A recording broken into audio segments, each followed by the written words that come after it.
เห็นบอกเสียงดังแต่สบายตั้งแต่อันห้องแฮมละ3พวกเงินพัก3บอนที่ตั้งแต่สติมาเที่ยวนั่นอยู่เวียงจันทน์1บอนนะดวงพระนี่เป็นบอนที่2ละก็คือรวมทั้งหมดก็คือ3บอนที่สติพักก็คือบอนนี้ก็ทึกใจที่จุดเพราะมันรู้สึกว่ามันงามแล้วก็บ่ฮู้คือรู้สึกมันงามแล้วก็มันมีระเบียบของสิมันละแต่เสียดายแต่ว่ามันอยู่ชั้น2แต่คือว่าถ้าอยู่ชั้น1มันก็สิบ่มีระเบียบงามมันกว้างเลยมันนั่งกว้างกว่านั่นเป็นห้องข้างๆคือว่ากว้างสมควรเด็กน้อยพักผ่อนในตอนในเบิ่งเด็กน้อยตลอดคือว่าดีแต่จริงๆในห้องก็รู้สึกว่าบริใหญ่บริน้อยสินะมันกระทัดหัดมันแล้วมันก็งามนะหักสินะตกแต่งนะรู้สึกว่าสะอาดนั่นแหละแล้วก็ยังมีอีกบนหนึ่งเพราะยังอีกอาทิตย์หนึ่งเดี๋ยวสติ๊กสิไปพักอยู่เวียงจันทร์ก็คืออันนี้คือการทำอีกสติ๊กสิไปพักอยู่อันเงินพักบอลเก่าแต่มันเต็มเงินพักบอลเก่าละเต็มมาสั่งเพื่อนสติ๊กก็เลยโอเคเลยพยายามสิจองสิลองมึงอาทิตย์สุดท้ายเป็นได้ทุกคนตอนนี้จะกลับไปเฮ็ดเวียกแล้วสติมาพี่สติกับเปลี่ยนเด็กทุกคนน่าจะแปลกตาเนาะเห็นสติตอนอยู่บ้านกันนะสิเล็บกุดเล็บเนี่ยจะมาพี่เรามือดับอิดมือทำอีกสติไปเฮ็ดซื่อๆไปเฮ็ดขึ้นใจทำอีกมือดับอิดไปสระผมเห็นเขาเห็นเล็บแล้วยักเฮ็ดเล็บแล้วถามก็จะราคาเฮ็ดลิ้นซื่อๆทุกคนเฮ็ดลิ้นซื่อๆทำอีกสติเฮ็ดอันเล็บทำอีกสติละเล็บอันมีดอกไม้อันนั้นเฮ็ด200,000แล้วอันนี้ล่ะอันนี้นี่กระทรงแสงคือการเห็ดอยู่รองพระปางบ่ฮู้อันนี้แล้วก็ถือเป็นพักผ่อนของผู้หญิงเขาเนาะทุกคนเนาะก็ได้เวลามันเป็นเวลาหายใจก็แค่เป็นเวลาเดียวที่สติมีคนที่สติได้เวลาพักผ่อนนอกจากนั้นก็อยู่กับลูกหมดก็เลยว่าตอนนี้ฮู้แล้วความสุขตัวเองนะคือเวลาพักผ่อนต้องไปเฮ็ดเล็บสระผมสระผมเฮ็ดผมหั่นแหละตอนอยู่ฝรั่งเศสเฮาบ่ได้มีเวลาเฮ็ดก็มีเวลาแต่มันแบบมันแพงใช่เนาะแล้วก็เสียดายเงินอย่างมันอยู่ที่เราจะเฮ็ดหยังก็เฮ็ดแบบพี่วินเหมือนกันมาอยู่พี่เราก็แบบอยากซักอย่างเราก็ซักใส่สิเพราะว่ามาอยู่พี่เราอยากซักอย่างเราก็ซักใส่เพราะว่ามันทึกนะคะทึกโอ๊ยหมักเราคนนี้สิมาบนสีนอนไหลบนสีนอนหลับ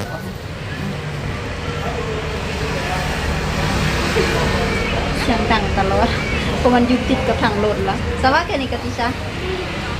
กินข้าวบางทีก็ไปกินอาหารอันฝรั่งอาหารฝรั่งเศสมาลูกชายกินแต่เฟรนช์ฟรายลูกสาวกินไข่ดาวสติกินเบอร์เกอร์ผมยาวเลยโอ้ยสิได้ไปตัดผมเองบ่นี่ตัดผมนะคะอีบ่เนื้อตัดเองหรือบ่ถ้าเป็นอยู่ฝรั่งเศสเราเฮ็ดเองงัดเอาเองอยู่พี่แล้วคือว่าแล้วมันขาดเพราะว่ามาพักผ่อนเราก็อยากพักผ่อนเนาะมืออื่นสติ๊กเห็นหันเสริมสวยอยู่ในมืออื่นสติ๊กสีไปอันบางที่สีสระผมแต่สติ๊กสระคนเดียวแล้วแต่ว่าแบบเบิ่งสติ๊กหล่อนที่แบบนี้หล่อนแล้วเป็นแบบบกวนกันสติ๊กหล่อนทาวอนหล่อนแบบนี้ทุกคนเป็นแบบนี้เลยแล้วแบบนี้แล้วสติ๊กกันละยักเปลี่ยนในบางทีสติ๊กก็เฮ็ดยักมันโอ้ไปลองสิหลังจากเฮาสระแล้วเฮาก็เจ้าได้60,000กีบแต่นั่นก็นั่นแหละเฮ็ดไปกับฝรั่งเศสแล้วก็สิเป็นอีแจ่วคือเก่ากับฝรั่งเศสแล้วก็สิเฮ็ดเป็นแม่บ้านคือเก่าสภาพคือเก่านะก็มาเที่ยวกับมันแตกต่างกันนะสติเข้าใจแล้วคนเนี่ยมาเที่ยวคนนั้นที่ได้พบฝรั่งเราเวลามาเที่ยวเวลามาเที่ยวเวลาอยู่ต่างประเทศกับเวลา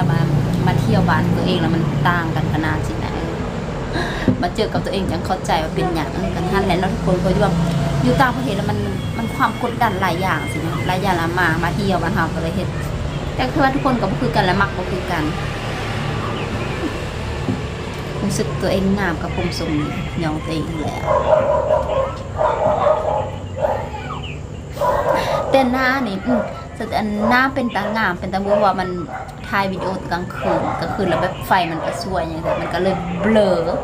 มันก็เลยเป็นตาเบิ่งเลยถ้ามือสวยก็เป็นฟ้าเต็มปัก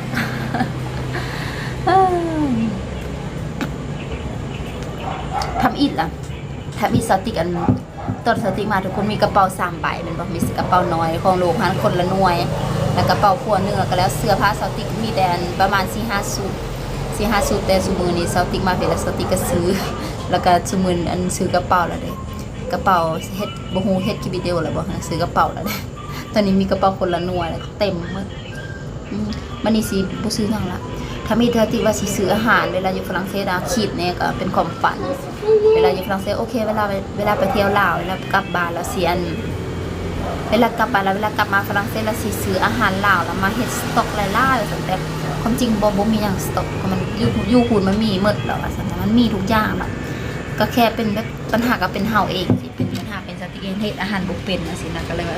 คิดไปก็ว่าบ่เป็นแต่สต็อกหยังบ่มีหยังเป็นสต็อกมาพี่คือการกินหยังก็บ่ได้กินสะใจ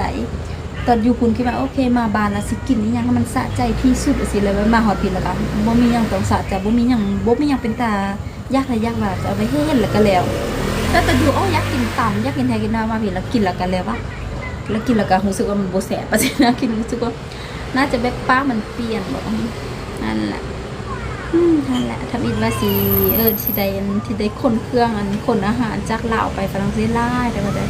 ความจริงบ่ต้องการหยังความจริงสิต้องการแต่อันอีหยังอ่ะลิปอันอยู่คุณมันบ่มีสีทุกคนอยู่อันเพราะว่าฝรั่งเขาเป็นคนผิวขาวเนาะแล้วมันบ่มีสีคือเฮาสินะแบบสีแบบอันอย่างสีออกส้มๆสีส่วนหลายอยู่ตามแต่มันบ่มีสีแต่ติดอยู่คุณ7-8 ปีแล้วแบบสีลิปแล้วบ่เคยถูกใจสินะสติกละมักใส่สีแบบมันออกส้มๆสิแล้วมันเฮาแบบเฮาผิวแบบนี้เฮาผิวแบบแผ่ผิวดำสิมันใส่สีส้มมันจะงามปกเบิ่งก็สีสต็อกบ่สิบ่ถึงขั้นสต็อกดอกคือว่าใส่ลิปก็คือกันอยู่แต่นี่ก็ใส่ขนาดอยู่นี่สติกก็หน้าลนๆไปหุ่นยังให้สติกสิบ่ไปหุ่นก็มีแต่ไปเฮ็ดเวียกนั้นเฮ็ดเวียกกับสติกสิไปส่งเวียกใหม่ที่เริ่มเฮ็ดเวียกนะทุกคนถ้ามีสติกก็สิเรียนภาษาฝรั่งเศสแต่บ่อยากเสียเวลาล่ะคือว่าเลยบ่อยากเสียระยะไกลเงินสินะเวลาเฮามาเที่ยวสินะเฮาแฮงแบบเฮาแฮงมีเป้าหมายว่าโอเคอยากมาเที่ยวล้อมหน้าคืออยากมาเที่ยวล้อมหน้าสิเนี่ยเลยว่าตอนนี้กำลังสับสนอยู่ในหัวว่าเวลากลับฝรั่งเศสนี่สิเฮ็ดจังได๋สิไปเรียนอาชีพบ่หรือว่าสิเฮ็ดเวียกตั้งใจเฮ็ดเวียก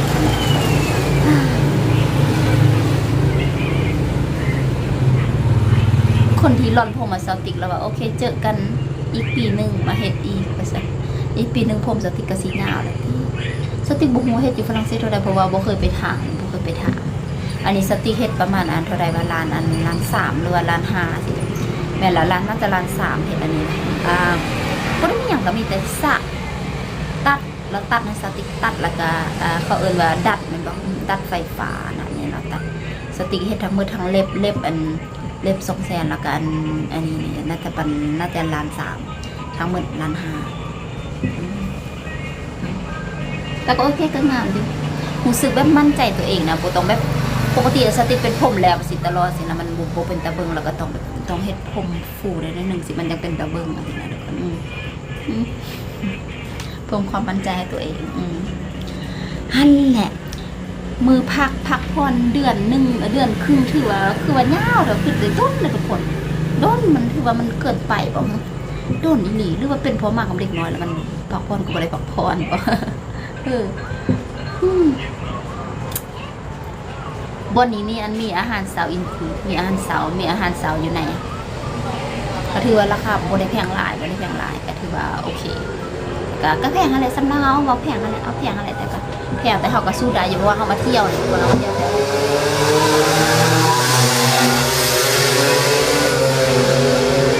แล้วโมโตได้ยินเสียงบ่สิหลับได้หรือบ่ดังแท้ดังว่าสติเห็นเขาคอมเมนต์คือกันเห็นเขาคอมเมนต์แบบเขาคอมเมนต์อันรีวิวของแฮมก็เขาก็บอกมีก็หลายคนบอกว่าเสียงดังมาสินะตอนเช้าแล้วเสียงดังถูกเบิ่งแต่สิบ่ให้มันหาวที่ถ้าเฮาหลับแล้วก็สิหลับได้อย่างเป็นคนหลับยากสติเป็นคนแบบหลับยากแล้วก็ตื่นง่ายสินะหลับยากตื่นง่ายสิซ้อมหนังซีรีส์จีนอันเบิ่งมื้อเช้าเห็นอันเรื่องนึงตลกสิวตอนนี้หน้าแล้วก็หูเป็นยังไงแค่นั้นเป็นสิวแล้วตกแตกละลายมักหน้าตัวเองมักอันสิวแบบนี้เว้ยมักอันอย่างวะแบบนี้ล่ะเห็นวิดีโอตอนอันกลางคืนแล้วมันรู้สึกว่าหน้าแบบอย่างวะหน้ามีอันสุขภาพดีสิหน้าสุขภาพดีแบบผิวละ